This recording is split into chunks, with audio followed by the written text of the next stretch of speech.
Mes chers amis, bien le bonjour. Vous savez que les propos du président de la République aux États-Unis devant notre diaspora ont été sortis de leur contexte. Et ça a permis à ce que d'autres utilisent cela comme prétexte pour tenir des propos discourtois.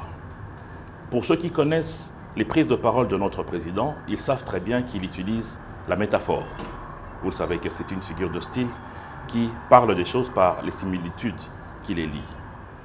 Et dans le contexte actuel, lorsque le président de la République a parlé, il a encore une fois utilisé la métaphore. Par exemple, lorsqu'on dit « le chien aboie, la caravane passe ». Sur le plan de la définition, le chien est un animal de la race des canidés qui est dépourvu de conscience propre. Il agit selon deux aspects, son instinct et l'orientation de son maître. Alors dites-moi, lorsque vous avez des humains qui ont perdu leur conscience et agissent selon les orientations d'un maître, dans le contexte actuel, le maître s'appelle Paul Kagame. Comment est-ce qu'on peut, d'une manière métaphorique, appeler ce genre de compatriotes? Vous le savez aussi que dans le contexte politique de notre pays, il y a énormément de similitudes avec des choses atroces en ce qui concerne l'Est de notre pays. Lorsque vous avez dans une maison un papa qui rentre par la fenêtre et viole ses propres enfants, ce papa-là est assimilé à un animal. Et comment est-ce qu'en Afrique, on appelle nos présidents de la République, anciens soient-ils, des pères de la nation? Mais lorsque vous avez un père de la nation qui, sur ordre d'un maître étranger qui s'appelle Paul Kagame, et qui prend les armes pour tuer ses propres enfants, c'est similitude au viol. Les crimes ne sont jamais admis dans le monde entier. Et ceux qui les commettent ont souvent été qualifiés des pires maux parce que c'est la pire chose qui puisse exister. Rappelez-vous, dans le contexte historique de notre pays, lorsque le RCD, toujours appuyé par le Rwanda, a coupé l'électricité à Inga qui a causé des morts dans les maternités ici, Abdoulaye Yerodi à l'époque les a traités de vermine.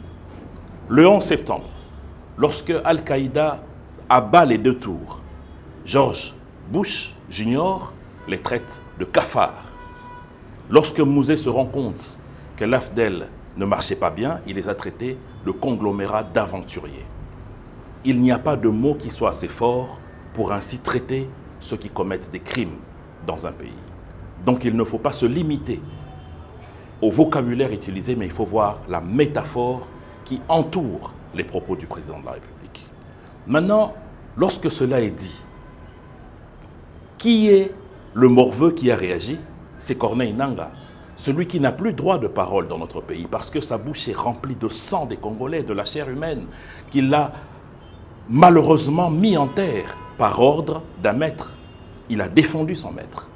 Il a pris la parole pour défendre son maître, Joseph Kabila, parce qu'aujourd'hui, il n'y a plus à se cacher sur le fait de l'implication personnelle de l'ancien président à ce qui arrive dans l'Est de notre pays.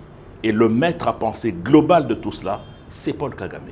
Et ceux qui le suivent sont en réalité à assimiler dans un terme métaphorique aux chiens qui obéissent à un maître. Parce que prendre des armes, tuer une femme qui est en train de partir au champ, tuer un jeune parce qu'il refuse d'entrer dans votre armée, égorger des jeunes parce que seulement ils disent qu'ils en ont marre de voir les rues de leur ville être envahies par des étrangers, c'est être dépourvu de conscience, c'est agir comme un animal. Et sur le plan métaphorique, il n'y a pas de terme aussi sévère que l'on puisse utiliser contre ce genre d'individu. Maintenant, dites-moi, quel est le terme métaphorique à utiliser envers Corneille Nangaa qui a réagi pour défendre son maître? Merci.